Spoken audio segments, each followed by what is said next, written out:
అమ్మా ఈ గాజులు. అవునండి, పిల్ల పెరిగిపోయింది, దాని చేతికి గాజులు పట్టడం లేదు, పైగా స్కూల్కి వెళ్తుంది. ఈ రోజుల్లో పిల్లలకు బంగారు గాజులు వేసి స్కూల్కి పంపాలంటే ప్రాణానికి ప్రమాదం. నిజమే, దొంగలకి ఎలా తెలుస్తుంది బంగారం ఇతడు? ఎత్తడైనా బంగారం అయినా ప్రాణాలు తీస్తారు బంగారం అనుకుని. కానీ మాకు తెలుస్తుందిగా, మేమెలా మోసపోతాం? ఏమిటండి మీరు అనేది? ఈ గాజులు ఇక్కడ కొన్నవేగా? ఇక్కడ కొన్నాయా? నువ్వు కొన్నావా? ఇదే రోడ్డు గోల్డ్ షాప్ అనుకున్నావా? చూడడానికి టిప్ టాప్ గా ఉన్నావు, మోసం చేద్దాం అనుకున్నావా? ఆ పప్పులు మా దగ్గరే ఉడకవు. చూడు, ఇప్పుడు పోలీసుని పిలిపిస్తే నీ చేతికి బేడీలు పడతాయి. ఇంకెక్కడా చూపించుకో.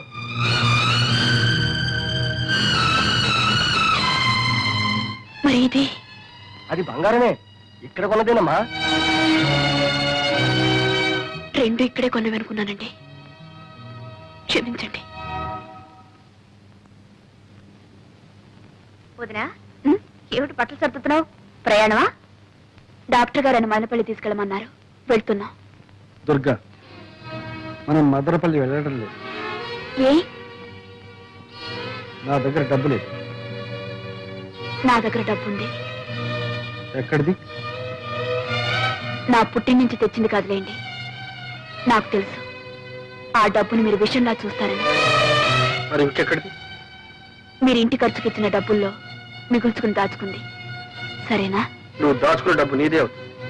చూసావా చూసావా సరళ, నీది నాది అంటూ ఎలా వేరు చేసి మాట్లాడుతున్నారు. వేరు కాదు, వేరు చేసి. నువ్వు ఇచ్చిన డబ్బు అప్పుడే అయిపోయిందని అడిగిన దానికి ఏం చేశావు? మీరిచ్చే ప్రతి పైసా లెక్క రాసి పెట్టాను, కావాలంటే చూసుకోండి అని లెక్క పుస్తకం తీసుకొచ్చి నా మొహాన్ని కొట్టాను. చూడక్కర్లేదు అంటే నా డబ్బే నీకు అక్కర్లేదు. ఇంత చిన్న విషయానికి రభస్ చేసి ఇంట్లో వెళ్ళిపోయాం. నా డబ్బు నీకు అక్కర్లేకపోయినప్పుడు నీ డబ్బు నాకెందుకు కావాలి? నీకేనా?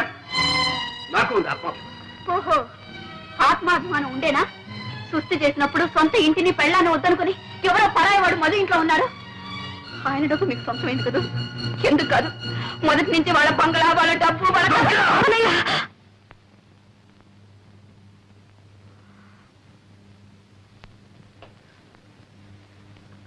ఏమిటిది? మీరు ఇలా కీచులాడుకుంటుంటే నాకు సిగ్గుగా ఉంది. అడగవే, ఆయన అడుగు. మదనపల్లికి వస్తారా లేదా అని అడుగు. చావనైనా చస్తాను కానీ నేను రాను. చస్తారా? చచ్చి నన్ను సాధిస్తారా? సరే, మీ ఇష్టం. చచ్చిపోయిన తర్వాత ఎవరికీ బాధ ఉండదు. కొట్టవే, కొట్టు. ఆయన్ని నన్ను కొట్టడానికి వచ్చినప్పుడు నువ్వెందుకు కొట్టకూడదు? కొట్టు. నన్ను క్షమించు దుర్గా. చిచ్చి, అందరికి నేను లోకు అయిపోయాను. దుర్గా, అది కాదు దుర్గా, అన్నయ్య నువ్వెంత మాట అన్నావో తెలుసా? ఆయన నన్ను ఎంత నిర్లక్ష్యం చేస్తున్నారు.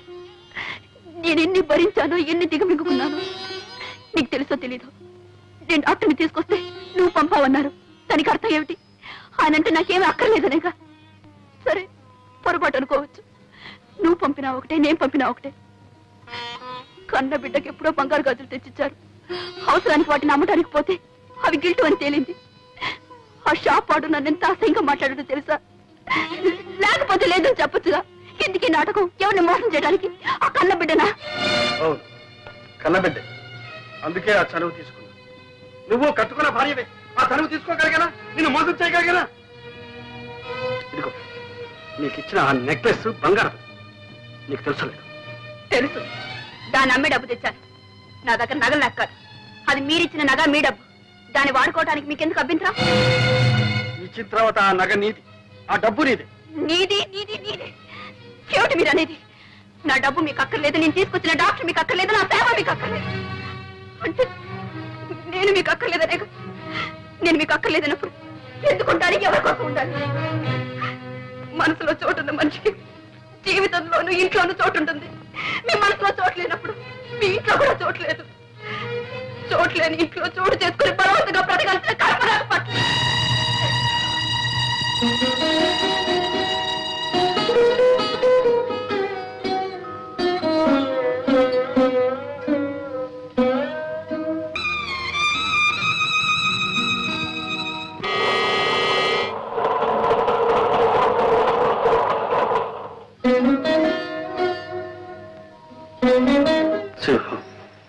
చిన్నబాబు, అది హైదరాబాద్ వెళ్ళే రైలు కదా.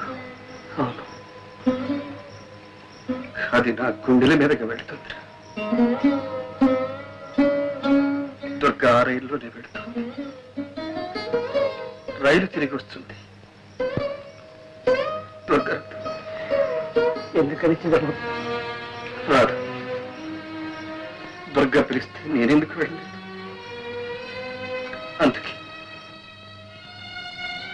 మనసు విరిగిన మనిషి, మరణించిన మనిషి మళ్ళీ రావడం అసంభవం.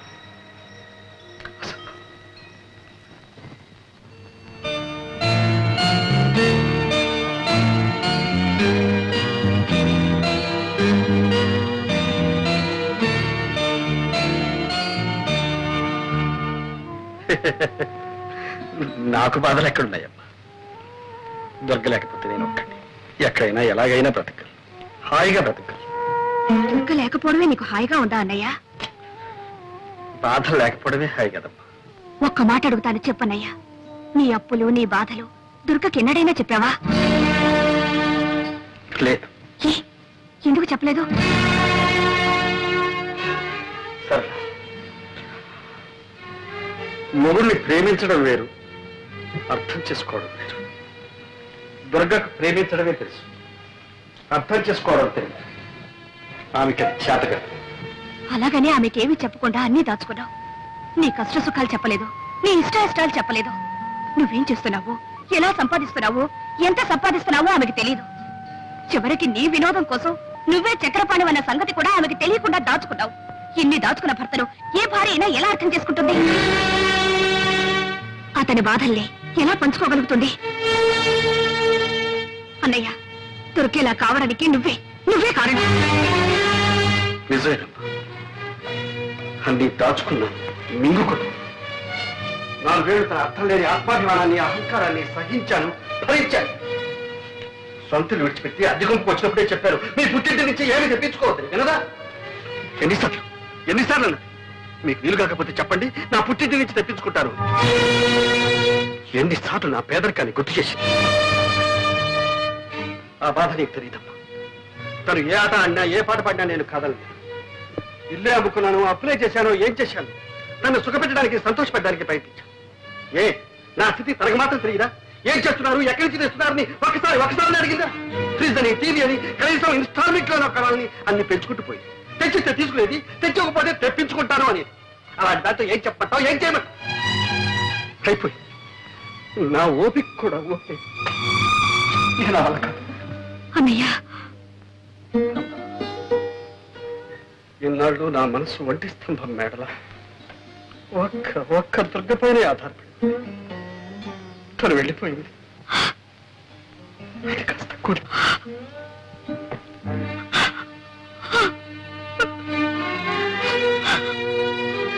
నువ్వెందుక మా కంగారు పడతావు? నేను చచ్చిపోతాను అనుకుంటున్నావా? నో, లేదు. నేను అంత తేలిగ్గా చచ్చిపోలే. నేను గనకపోతే నాకున్న బాధలన్నీ అనాథలైపోయి. అందుకే నేను పోను. అమ్మా కవిత, మీ డాడీ రాలేదేమమ్మా? మా డాడీకి ఒకటి జ్వరం, తలనొప్పి. ఏ డాడీ కొంట్లో బాగాలేదా? అవును తాతయ్య. మరి మమ్మీ నువ్వు వచ్చేసరే? మా డాడీ మమ్మీ పోట్లాడుకున్నారు, ఇక నేను వచ్చేసింది. ఓహో, అలాగమ్మా. నీకేం భయలేదమ్మా, డాడీ దగ్గరికి నేను పంపిస్తానుగా. వెరీ గుడ్ తాతయ్య. Very good. నువ్వు వెళ్ళి ఆడుకోమ్మా. ఏమిటండి ఇది?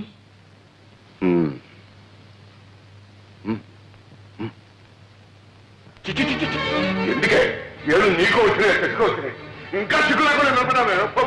ఇంకొక క్షణం నా ఇంట్లో ఉంటారు పిల్లలు. ఏమండి, తాగొచ్చి తన్నా ఆడుతున్నారా? నా ఇష్టంలో తాగుతాను, తనని ఆడతాను. నువ్వెవరు ఆడటానికి? దాని బట్టి మాటలతో ఫెయిల్ అయిపోతున్నావు. ఏం మాట్లాడుతున్నారు మీకు తెలుస్తుందా? మీకేమైనా మర్చిపోయిందా? మర్చిపోయి మాట్లాడే నీకు మాట్లాడాలంటే పచ్చులు ఇరిగిపోతాయి. జాగ్రత్త. నీ పెట్టి పేడ పట్టులు పోతాయి. నన్ను ఎక్కడ పొమ్మంటారండి? ఎక్కడ పోవాలో అది కూడా నేను చెప్పాలా? మొగుడు వదిలిపెట్టినారది, మొగుడు వదిలిపెట్టినారది ఎక్కడికి వెళ్ళాలో నాకంటే నీ కూతురు బాగా తెలిసే బాగానే చెప్తుంది. ఇగో, నీ పుట్టింటికి పోతావో లేకపోతే ఎక్కడ పోతావో మళ్ళీ ఈ జన్మలో నీ ముఖాన్ని చూపెడతావు.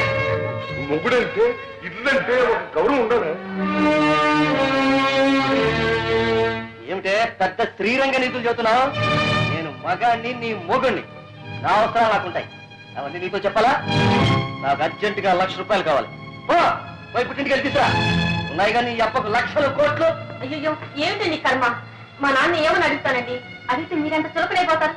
పుట్టిన నుంచి డబ్బు తెస్తే మీ మర్యాద ఉంటుందండి. మర్యాద ఏమిటి మర్యాద? నీకు కావాల్సిన తెచ్చుకున్నావుగా, నగరం, చీరలు, బీరువాలు, పోషణలు. ఏ నాకు తెచ్చారా నీ మర్యాద? ఆడదాని మీద చేయిస్తావా? నీకు సిగ్గు లేదు? ఏమో ఏంటి సిగ్గు గిగ్గు అంటున్నావు? ఇది మా భార్య భర్తల విషయం. నువ్వెవరు కలిగి చేసుకోవడానికి? నీ ఇంట్లో నీ పెత్తనం చలాయించుకో. ఇది నా ఇల్లు.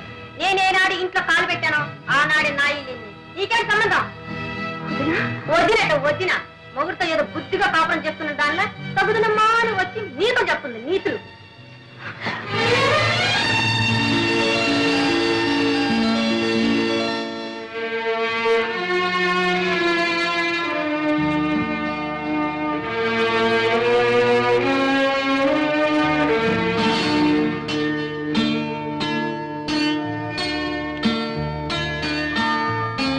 శ్రీమతి దుర్గా ప్రసాద్.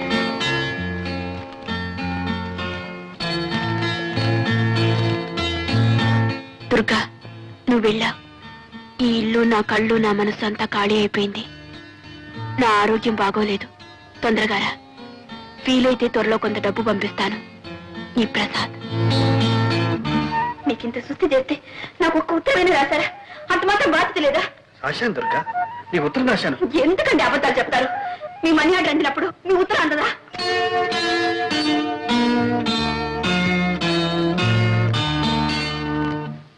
దాంపత్య జీవితం మధురాతి మధురంగా మలుచుకోవాలంటే ప్రతి భర్త ప్రతి భార్య ఒక్కసారి కాదు 100 సార్లు చదవాలి చక్రపాణి గారి ఆత్మార్పణని. భగవద్గీత ఎన్నిసార్లు చదివినా ప్రతిసారి అంతో ఇంతో కొత్త అర్థం గోచరిస్తుంది, కొత్త ఆనందం కలిగిస్తుంది. అలాగే ఆత్మార్పణ నవల చదివితే అలాంటి ప్రయోజనమే కలుగుతుంది.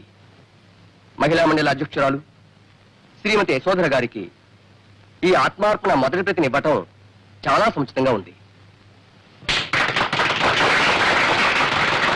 చక్రపాణి గారు కూడా 2 మాటలు చెప్పాలి.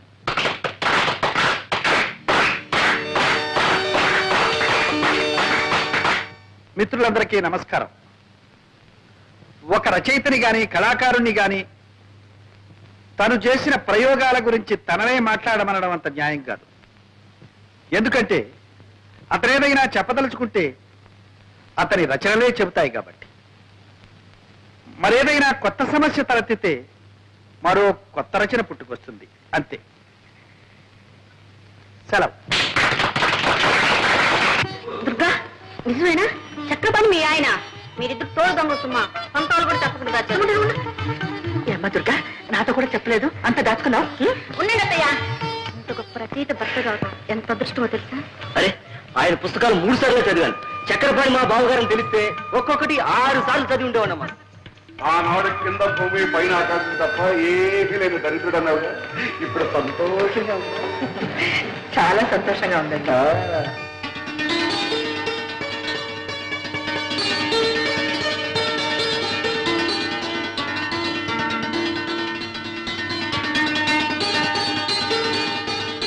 కలం పేరు చక్రపాణి, అసలు పేరు ప్రసాద్. కలం పేరు చక్రపాణి. వాడొక బచ్చ పుట్టి 2 ఏళ్ళయింది. పంది పిల్లల్ని ఏం చూడు, ఒక మందర. కోడి పిల్లల్ని పొదుగుతుంది ఒక 20-21.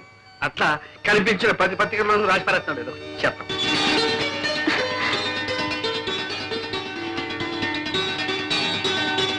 ఆత్మార్పణకు మరో పేరేనా? చెల్లి సరళకు అంకితం.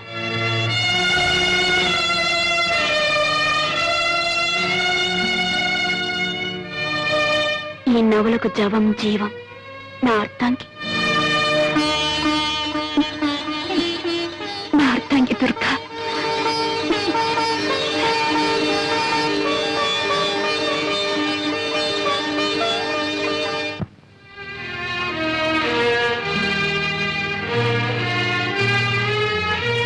సరళ, వదినా వచ్చావా? అవును సరళ, సరాసరి నీ దగ్గరికి వచ్చేసాను. నీ అన్నయ్య దగ్గరికి వెళ్ళాలంటే నాకెందుకో జంకగా ఉంది. చాలా ఆలస్యంగా వచ్చావు వదినా. అన్నయ్య నీకు శాశ్వతంగా దూరం అయ్యే వరకు నువ్వు పట్టించుకోనే లేదు. సరళ, ఏమైంది సరళ? ఏమైంది? కంగారు పడకు, నాకంతా అయోమయంగా ఉంది సరళ. ప్లీజ్, ఏమైంది? నువ్వు వెళ్ళిపోయిన తర్వాత అన్నయ్య ఎంత కష్టంలో ఇరుక్కున్నాడో తెలుసా? సేఠ్, ఎందుకు గొడవ? అరే, అమ్కి అప్పు వసూలు చేయడానికి రావడం గొడవ. మీరు కోర్టుకి రాకుండా మనిషి పత్తా లేకుండా పోతే అది గొడవ కాదు. సామాను జప్తు చేయడానికి వస్తే అంత అమ్మ గారిది అయ్యా గారిది కాదు అని మీ వాడు మీదికి దూకితే అది గొడవ కాదు. అది కాదు సేఠ్, వాడు చెప్పిందంతా నిజం. ఇక్కడ నువ్వేవీ నవ్వు మర్యాదగా జప్తు చేయనిస్తారా? సరే సరే, అది నాది కాదు ఇది నాది కాదని మడత పేచీలు పెడితే రేపు ఈ పాటికి అరెస్ట్ వారెంట్ తెచ్చి అతన్ని జైల్లో దోయించేస్తాను. నువ్వు నా చిన్నబాబుని జైల్లో కూర్చోబెడుతున్నావా? ఎలా పెడతావో చూస్తా. నేను చూస్తాను. ఏం చూస్తావు? సింహం, నువ్వు ఊరుకో. సెచ్చి, ఈ నగలు తీసుకొని నీ బాకీ కింద జమ కట్టుకోండి. అమీనాజీ, అదండి పోదాం.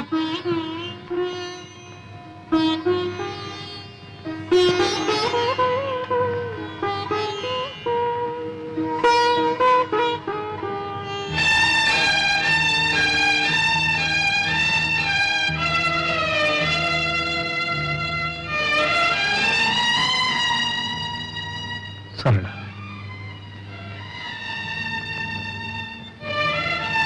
తీర్చగల రుణాన్ని తీర్చి తీర్చలేని రుణాన్ని నాకు మిగిల్చావా? అన్నయ్య అంత బాధలో కూడా నాకు కబురు చేశాడే గాని నీ పేరు తలపెట్టలేదు. ఒక ఆడది భర్తను ఆదుకోగల ఆపద ఇంతకన్నా ఏముంటుంది? వదినా, నువ్వు ఒకప్పుడు అన్నావు చోట్లేనింట్లో చోటు చేసుకొని బలవంతంగా బ్రతకడం కట్టి వెళ్ళిపోవడం మంచిదని. ఇప్పుడు నేనంటున్నాను నువ్వు వెళ్ళిపోవడమే మంచిదని. నీకెదురయ్యే అవమానాన్ని నువ్వు భరించలేవు. సరళ, అవునుదిరా, ఆత్మాభిమానం ఆత్మాభిమానం అనేదానివి. ఆత్మాభిమానం అనే పేరుతో అహంకారం పెంచుకున్నావు. కానీ ఆత్మాభిమానం అంటే ఏమిటో నిజంగా నీకు అర్థం తెలియకుండా పోయింది. భార్యాభర్తల మధ్య కావాల్సింది ఆత్మాభిమానంతో పాటు అవగాహన. ఆ అవగాహనే ఆత్మార్పణం. ఇదిగో నా నగలు. కాదు, నా అహంకారం. నీ నగలు విడిపించుకో. నేను నా స్థానం పోగొట్టుకునుంటే దాన్ని తిరిగి సంపాదించుకోగలను. నేను ఎన్ని తప్పులు చేసినా ఆయన నన్ను క్షమిస్తారు. నాకు ఆ నమ్మకం ఉంది.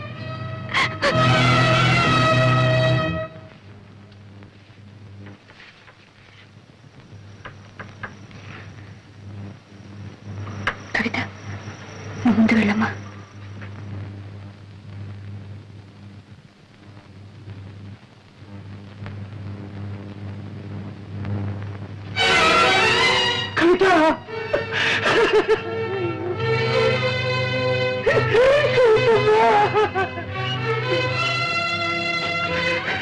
అమ్మ రాలేదమ్మా. అమ్మ వచ్చిందా?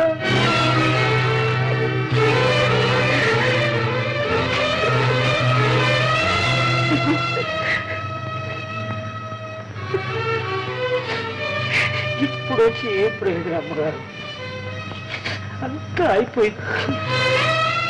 ఏం జరిగింది? అసలు విషయం ఏమిటో చెప్పు. విషయం ఏముందమ్మా, ఒకటే విషయం. జీవితంలో ఆఖరి నాటకం ఆడిపోతున్నానని చెప్పి చిన్నబాబు వెళ్ళిపోయాను. నాకేదో బతిగా ఉందమ్మా. ఆయన ఆఖరి నాటకం చెప్పినా కూడా వెంట వెళ్లకుండా ఇక్కడే ఉన్నావా? ఇదే నా ఆయన మీద నీకున్న దుర్గమ్మ, నా విశ్వాసాన్ని గురించి అడుగుతున్నారా? చిన్నబాబు దగ్గర మీరెప్పుడు వచ్చారమ్మా? నా తర్వాతేగా. అతని గురించి మీకేం తెలుసమ్మా? ఆయన ఆఖరి నాడని అన్నదానే అల్లాడిపోయారే. ఆ మాట విన్నప్పుడు నేను ఎలా భరించగలనమ్మా? గుండె బద్దలైపోయింది. నా మనసు మొత్తుబడి రాయిలా ఇక్కడ పడున్నా. భగవంతుడే అతన్ని కాపాడాలి.